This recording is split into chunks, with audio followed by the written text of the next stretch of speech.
Muchos saludos, qué gusto saludarlos desde nuestra casa en Morelia, a todas nuestras extensiones y a quienes les envíen esto, nuestras ovejas en su quehacer de discipulado. Agradeciéndole a Dios nuestro Señor que nos da permiso y bajo su patrocinio para hacer este quehacer. Y dándole las gracias con mucho cariño a Fercito, que atrás de cámaras nos está ayudando para poder hacer posible esta emisión. Gracias, hijo. Bueno, vamos a trabajar la segunda parte del tema que estamos viendo, que es Siguiendo a Jesús, que hace 8 días les decía que es un pleonasmo porque discipulado realmente quiere decir siguiendo a Jesús.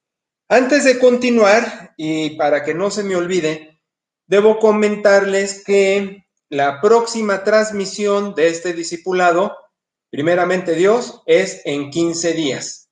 Estamos diciendo entonces que el próximo martes no habrá emisión, sirve que descansan un poquito y en 15 días, con el favor de Dios, ese martes en 15 días habrá el discipulado normal, pero ya entramos a un nuevo módulo. Esta ocasión vamos a terminar el módulo que veníamos trabajando y aperturamos uno nuevo sobre esto del discipulado. Bien, entonces decía hace 8 días que en castellano discípulo y seguidor no es lo mismo. Puedo ser discípulo de alguien sin ser su seguidor, pero en el idioma del Nuevo Testamento, en el griego del Nuevo Testamento, ser discípulo a fuerza obligaba a ser un seguidor, o ser un seguidor quería decir ser un discípulo. No hay dos palabras, no hay dos verbos, no hay dos sustantivos, es uno solo. Seguir, discípulo. Seguir, discipular.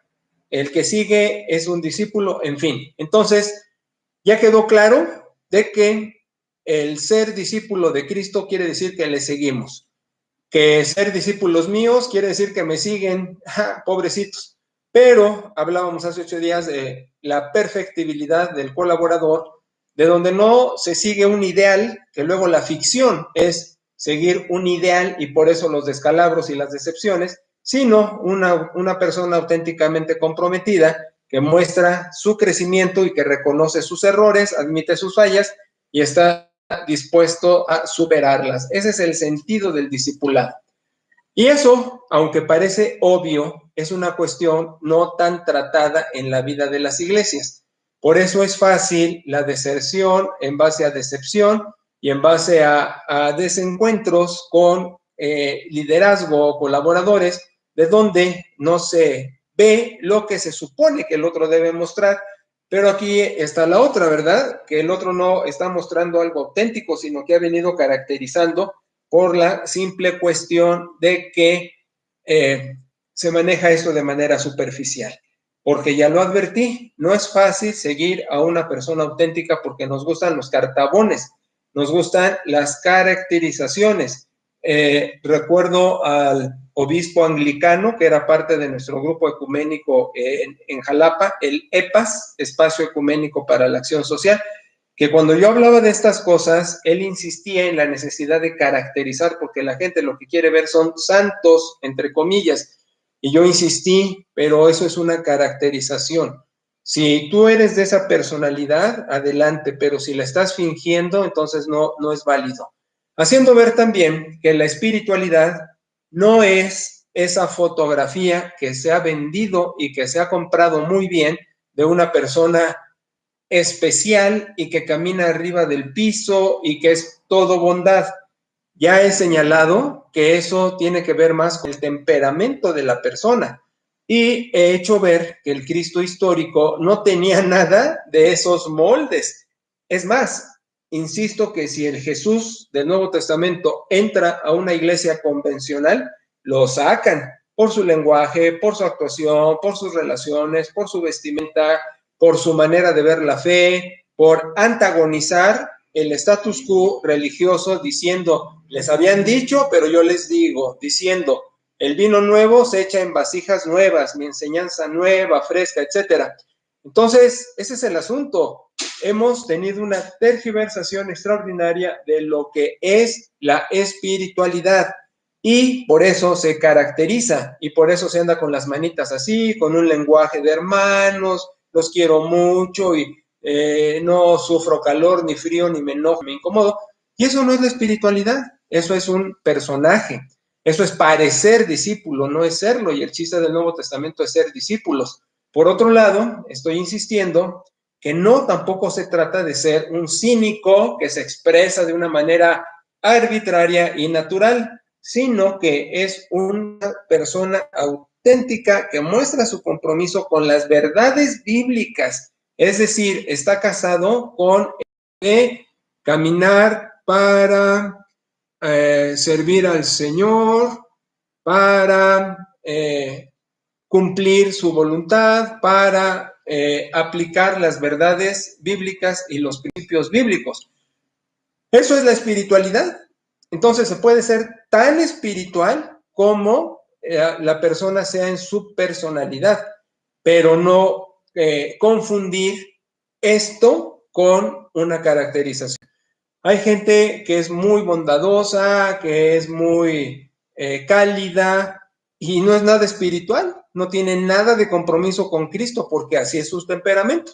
Y hay gente que combina ambas cosas, que es espiritual y que tiene un temperamento bondadoso. Entonces, pues mejor aún, pero no hay que confundir estas cosas. Y el punto que decía el anglicano era, la gente le gusta siempre tener a una persona al frente con carita así, sus ojitos y su voz melodiosa. Y yo digo, no, no es el Cristo de la Biblia, no es el líder del Nuevo Testamento que lleva a sus discípulos a un compromiso de vida. Porque esta es la otra, y es de lo que vamos a hablar. La clave del discipulado, del seguir, es la perseverancia. Perseverancia, hipomenos, en griego, es una palabra que se traduce mal en las versiones en castellano. Bueno, yo hablo de las versiones en castellano que conozco o conocí de oveja y eso, la clásica Reina Valera versión 60, o a veces creo que la han actualizado, que ustedes ya saben, ya lo he dicho antes, el texto bíblico no existe original, hay copias más viejas, las llamamos familias de manuscritos en la crítica textual, están diseminadas a lo largo del mundo en museos, seminarios, universidades, etcétera, centros de estudios lingüísticos, y de esas familias de manuscritos se compilan buscando los textos más viejos para formar el Nuevo Testamento griego y la Biblia hebraica. De allí hacemos las traducciones, y digo las hacemos porque yo las hago también. Tengo la facultad de hacer la traducción. Entonces el asunto es que las versiones en castellano, que hay varias, según recuerdo, sus traducciones luego son imprecisas porque agarran textos más nuevos. Y esos textos más nuevos son los que más manos de copistas pasaron por ellos y tienen lo que llamamos en la crítica textual variantes. Estas variantes es comentarios al margen del texto que está inspirado en las escrituras. Y eso se vino recopilando y se hace ya parte del texto en las traducciones contemporáneas. Entonces, lo que yo he venido insistiendo mucho es, hay que leer distintas traducciones en el mismo idioma para comprender mejor el pasaje que se está estudiando. Pero, sobre todo, a lo que voy, y era lo que estaba yo insistiendo, es que muchas cosas en el Nuevo Testamento trae una implicación práctica y el discípulo lo que tiene que hacer es casarse con eso. Por eso la palabra hipomenos se traduce equivocadamente paciencia. Paciencia nosotros entendemos como un paciente está esperando que el doctor lo atienda, o paciente está esperando que la medicina haga efecto en su vida. Paciencia lo igualamos a que alguien está inactivo, pero la palabra hipomenos, que se traduce mal en la Reina Valera, realmente debe decir perseverancia. Ahora hay nuevas versiones bíblicas, hay me han dicho algunas, quizás ustedes conozcan mejor de esto porque yo no veo la Biblia en español. Entonces, lo que sí me han comentado es que han salido nuevas versiones. Antes se tenía el prejuicio y el miedo de confundir estas con el libro del Mormón, el Atalaya de los Testigos de Jehová, la traducción del Nuevo Mundo de las Escrituras de los Testigos de Jehová. Entonces la gente estaba suspicaz a agarrar nuevas versiones de la Biblia, pero distinguiendo el libro del Mormón, distinguiendo la traducción del Nuevo Mundo de los Testigos de Jehová y separando esas versiones no inspiradas, hechas con tergiversaciones y todo ese rollo, pues esas las dejamos a un lado. Pero hablando de traducciones de la Biblia, que ya existen otras, cito algunas nada más así, Dios habla hoy, Creo Internacional, cosas así, creo que ya traen mejor traducción. Y esto es porque, repito, o se usaban textos más nuevos o el traductor era impreciso. Entonces, hipomenos debe de traducirse perseverancia, perseverancia. Perseverancia lo que significa es alguien que no deja de avanzar. Eso es todo. Perseverar es seguir caminando, es seguir avanzando, seguir en movimiento. Entonces, atando los cabos, ¿cómo se nota un discípulo de Cristo? Por su perseverancia. Y aquí viene donde la puerca tuerce el rabo, ¿no? Y es perseverancia en la iglesia y con el colaborador. Fíjate. Déjame tratar de poner mis ideas muy claras para que no haya confusiones. Fuera de la iglesia no hay vida cristiana. Deja que te explique bien. Lo que acabo de decir en la patrística, te estoy diciendo en el siglo III, en el siglo IV, se tergiversa. Por la persecución, uno de los paladines les dijo, fuera de la iglesia no hay salvación. Lo que quería decir era, no hagan deserción, no se echen para atrás de ser cristianos, no apostaten. Apostasía, apostatar, es un término que quiere decir renuncio a la fe, y al renunciar a la fe, me olvido de ella.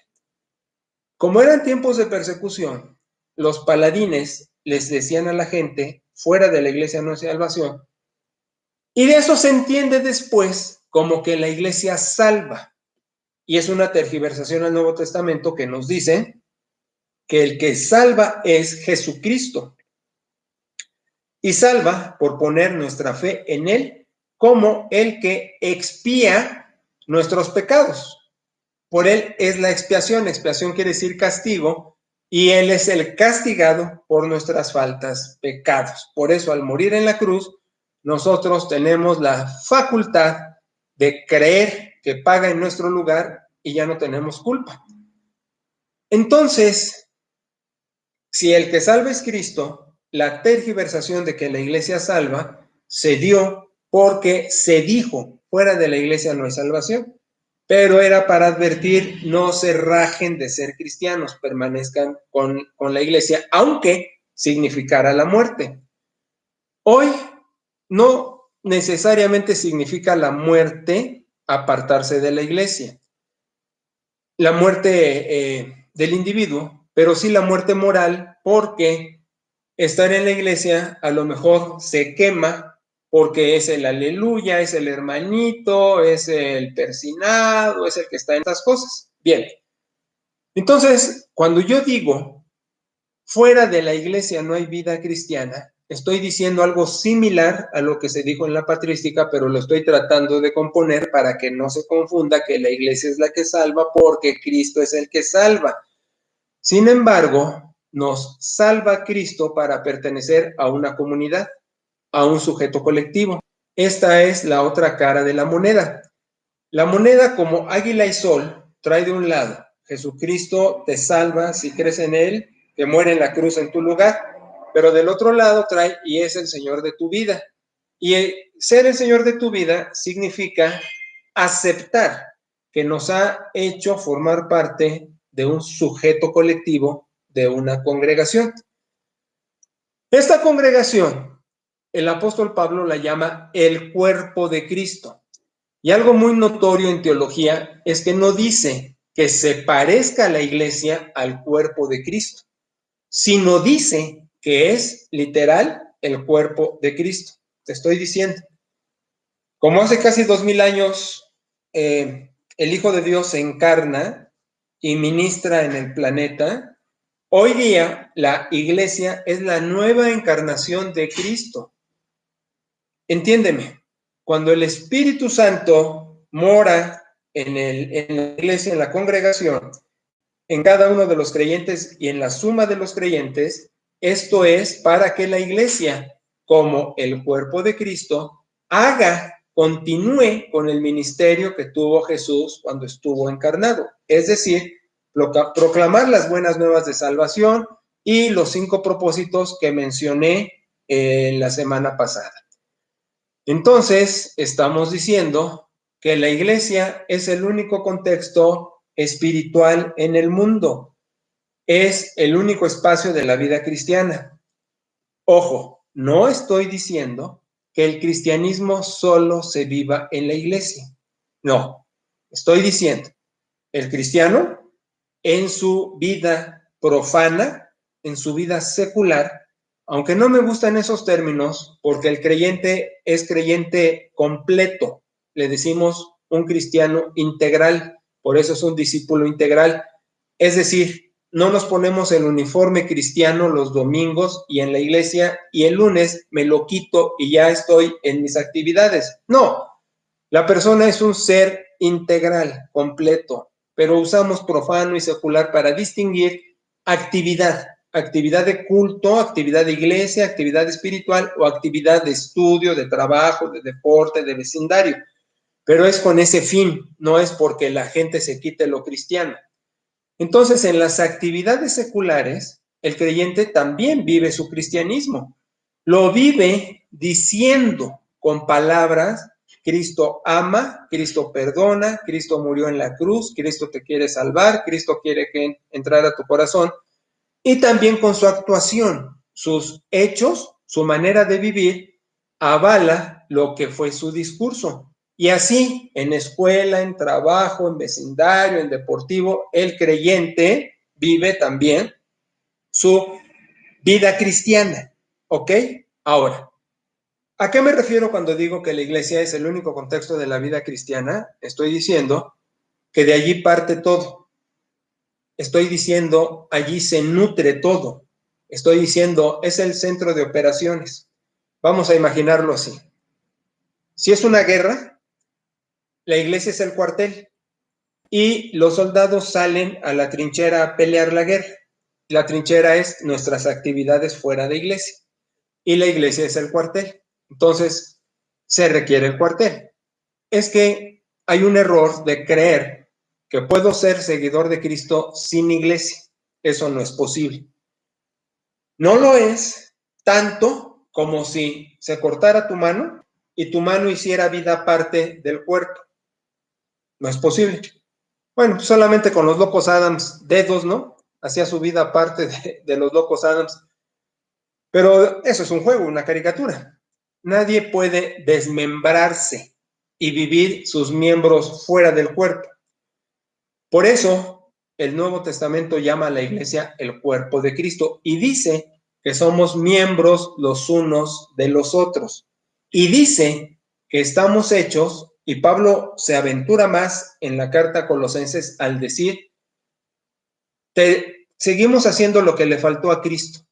Suena a herejía, suena a que Cristo no lo hizo completo. No, sí lo hizo completo.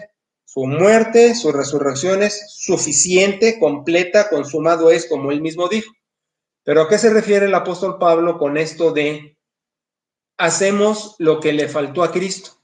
Es que continuamos en la historia, continuamos en la geografía, continuamos en la sociabilidad, completando, haciendo más grande lo que empezó Jesucristo, proclamando su nombre, proclamando el evangelio, llevando a la gente a salvación y a integrarse en la iglesia.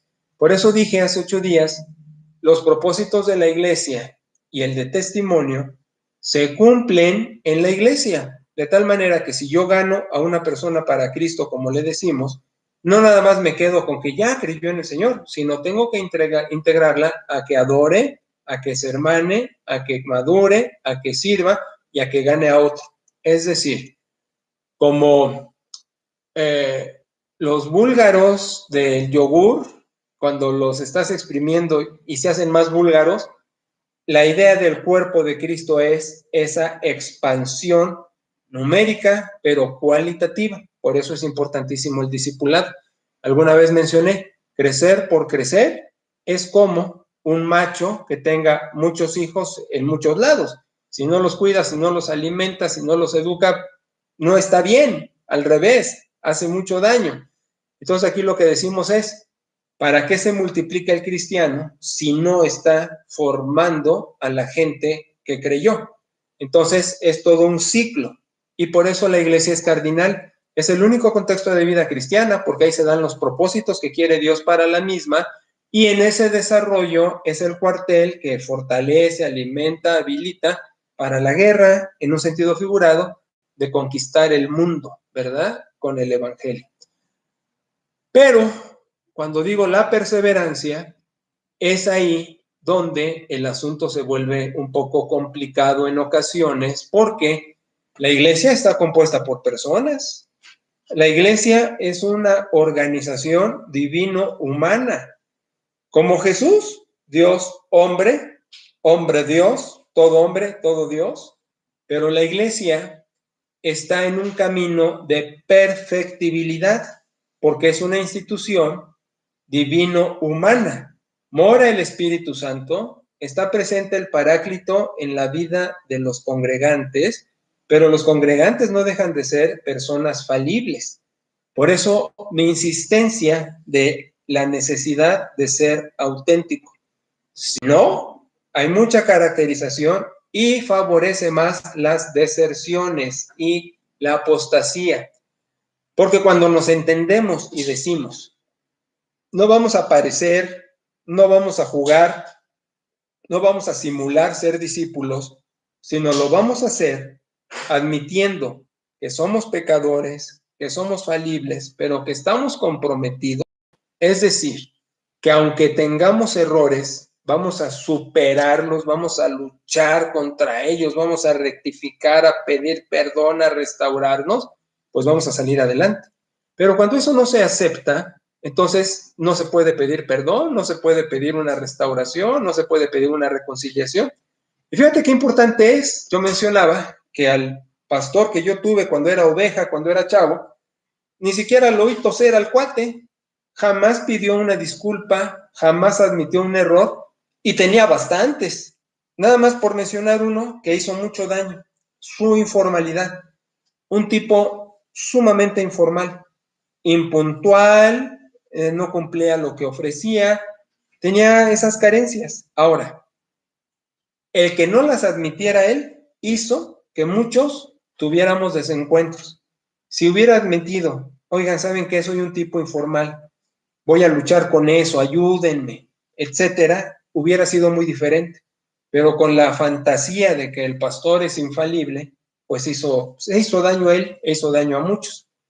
Entonces regreso a que la perseverancia es clave porque me va a hacer estar junto con los que formamos la congregación. Porque hay otra verdad bíblica, dice en Corintios 12, que Dios pone a los miembros en el cuerpo como Él quiere. Y se puede entender de muchos modos, como en tu mismo cuerpo, las manos están donde deben estar, los pies, etcétera, pero también en el sentido figurado espiritual, nos compone en la iglesia. Tú puedes escoger iglesia y eso yo lo afirmo. Escoge iglesia como escoges pareja. Uno no va a escoger una pareja con la que va a ser infeliz, con la que no va a progresar, con la que va a tener conflicto. ¿Cómo se escoge iglesia? Estos son los pasos.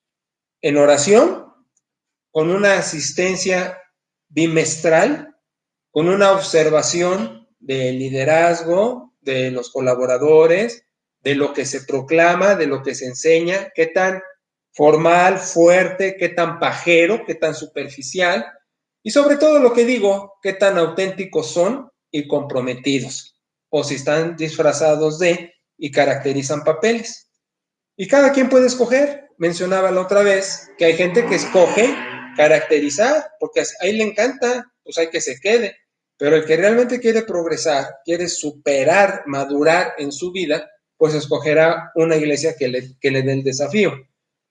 Y eso en oración uno lo escoge y le dice a Dios, oye, yo creo que aquí es el sitio, ¿no? Otras veces es porque allí me ganaron, y ganar es en el sentido de ahí me hicieron conocer a Dios a través de Jesucristo y siento que es mi casa porque me amaron, oraron por mí, se tomaron la molestia de hablarme, de entrevistarme, de conducirme y ahí me siento bien, es mi casa. Está bien, se vale, claro. Yo diría, ese fue un nacimiento legítimo, natural, ¿no? Como en una pareja nació el hijo de ellos a gusto. Los otros son adoptados, ¿sí? Hago una adopción. Entonces decimos, cuando alguien en una iglesia conoce a Dios, a Cristo en ella y la gente lo ha venido cultivando, pues ya que le mueve, ¿no? Pero el otro que puede tener la chance ya cristiano de escoger iglesia, pues escójala en base a características que le lleven a un crecimiento. Entonces, empezamos por ahí. Se escoge iglesia en oración. Y ya entiendo ahí que Dios me puso porque Él quiso, porque es donde voy a madurar, voy a crecer. No te vayas nada más por simpatía, porque muchas veces es simpatía al personaje o por qué bonito habla. Yo digo, hay más cosas alrededor, ya lo dije, autenticidad, verdades bíblicas, seriedad en el trabajo bíblico, formal, no pajero, y compromiso de vida con la autenticidad, no con la caracterización.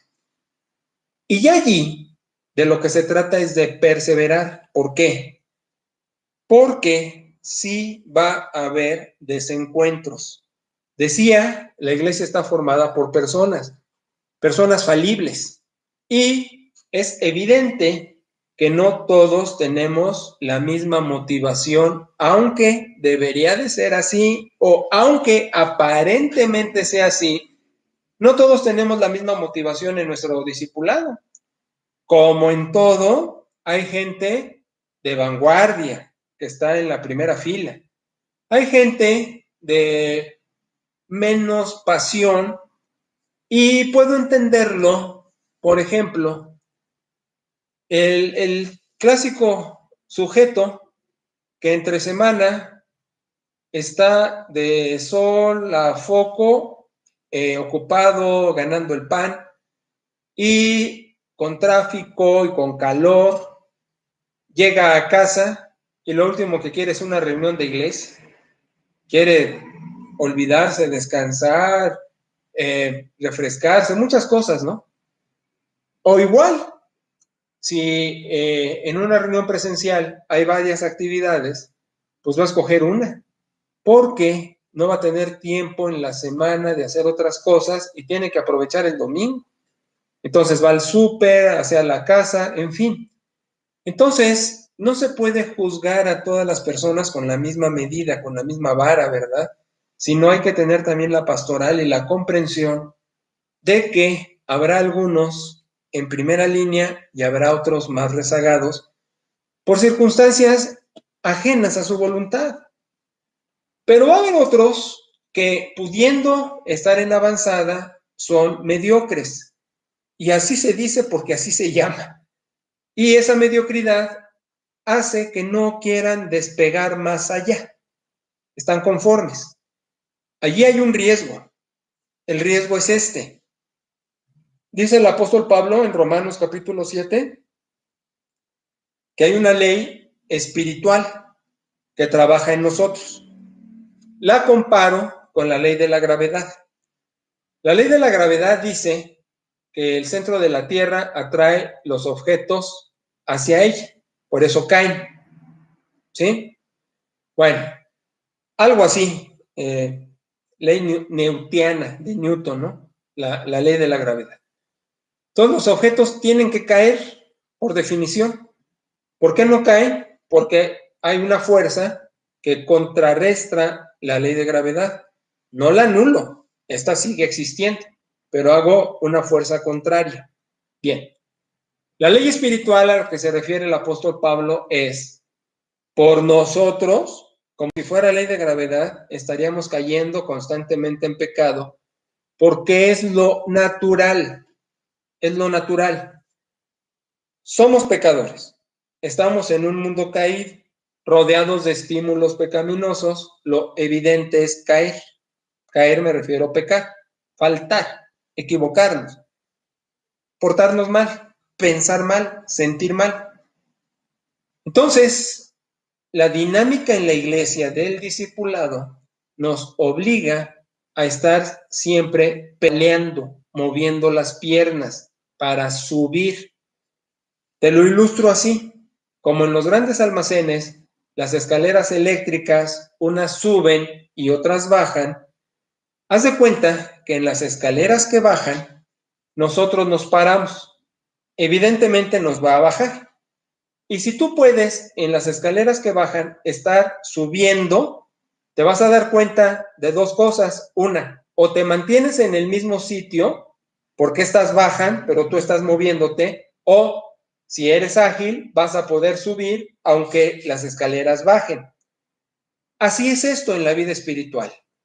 Lo usual es bajar. Si yo me quedo parado, voy a ir para abajo.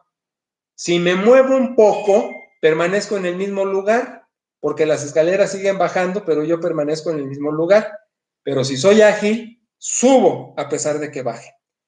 En el discipulado, la gente de vanguardia es la que está moviendo con agilidad las piernas y alcanza a subir aunque las escaleras bajen. La gente que está distraída por muchos factores ajenos a su voluntad de vida que le hacen que nada más pueda estar en ciertas reuniones, pero lo asume con corazón, está moviendo las piernas, las escaleras bajan, no tiene la agilidad para subir, pero por lo menos no baja, ahí está en el mismo sitio, por lo menos.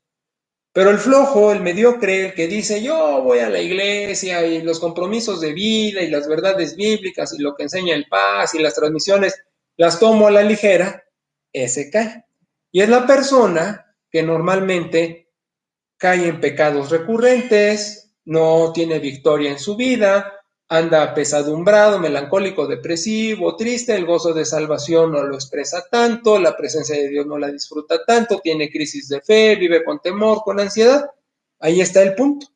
Entonces, la cuestión es esta, y no se diga su testimonio. Pues, ¿qué va a hablar de Jesús si él mismo está convencido? Además, su vida, por pecados y tentaciones que lo derrotan, pues es un testimonio muy pobre. Por eso, insisto, el valor de la iglesia y de estar moviendo las piernas en la iglesia. Pero el punto es que, aún moviendo las piernas con presteza en mi discipulado y en mi crecimiento, va a haber desencuentros, va a haber desencantos por la evidente razón de que somos pecadores. Mira, se supone que tu servidor tiene muchos años en el ministerio, 39. Voy para 40 años en el pastorado. Con mucha experiencia en muchas iglesias, con muchas personas, con un estudio privilegiado. He tenido, por la bendición de Dios, un privilegio particular en mi academia, del que no hay mucho en este país. Y una familia sana, una esposa maravillosa, hijos, etc. Pero soy pecador.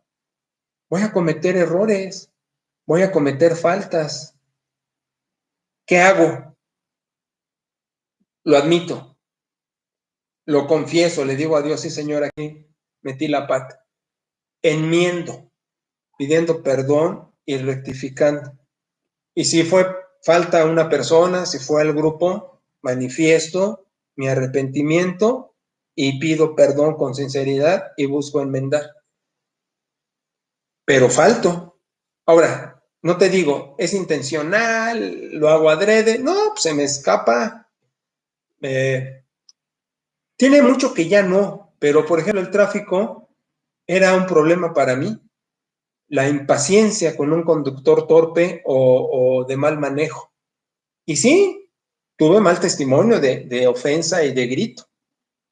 Ya tiene mucho que no, pero habiendo hecho eso, caray, Dios, perdóname y tengo que corregir y no hacerlo. Pero si eso lo hubiera visto cualquiera, seguro que se decepciona. ¿Y qué hubiera hecho yo? Yo le hubiera dicho, tienes razón, fue un error, fue un pecado, le pido perdón a Dios, a la persona, a ti, y lo enmiendo. Y aquí debe de haber la madurez para entender el aludido, que el otro está en un proceso de restauración, porque esta es la otra, fíjate, si nos ponemos dignos de decir, no, ya faltó, qué bárbaro, era mi ídolo, ya estoy decepcionado, pues más bien son pretextos que va a agarrar uno para salirse con la suya, de irse por él. Porque si Dios es capaz de perdonar,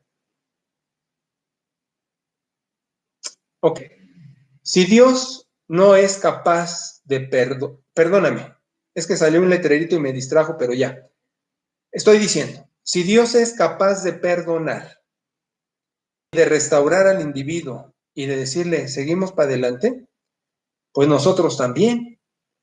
Tenemos varios ejemplos en la Biblia, el más grande es el rey David, que comete faltas groseras, graves, le pide perdón a Dios y Dios lo restaura y sigue para adelante con él. Entonces debe ser lo mismo en la iglesia.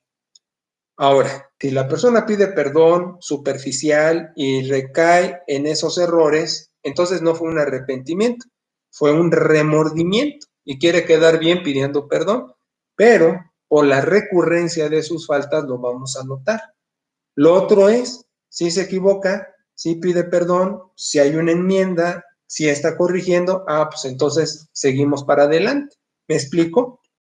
Entonces aquí el asunto es tener la capacidad de perdonar al ofensor con esto de su arrepentimiento sincero y así continuar, darle vuelta a la hoja y seguir para adelante.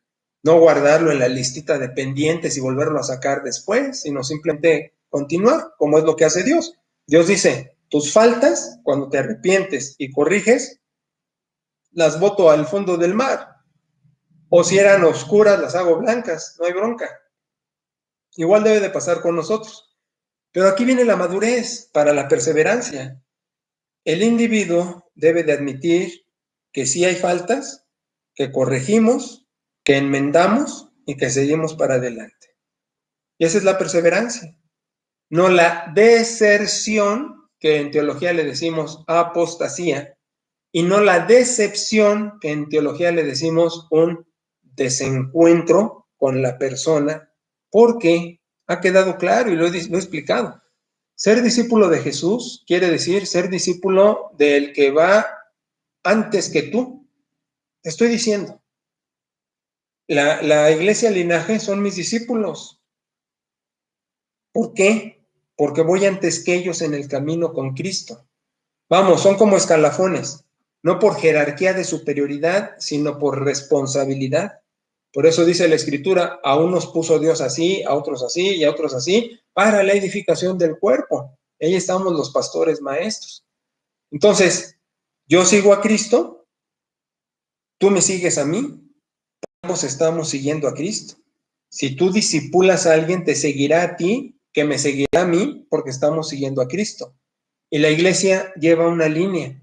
Es un muégano, juntos y sí revueltos, pero vamos tras Jesús a través de estos escalafones que son los protagonistas en este quehacer y en este liderazgo.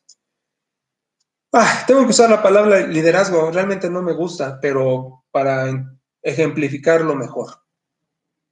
Entonces la perseverancia es, supero mis berrinches, supero el que hice pucheros, supero el que tuve una opinión contraria, una idea diferente, supero que yo veía la vida de otra manera, supero todas esas cosas a la luz de lo que nos conviene como objeto colectivo.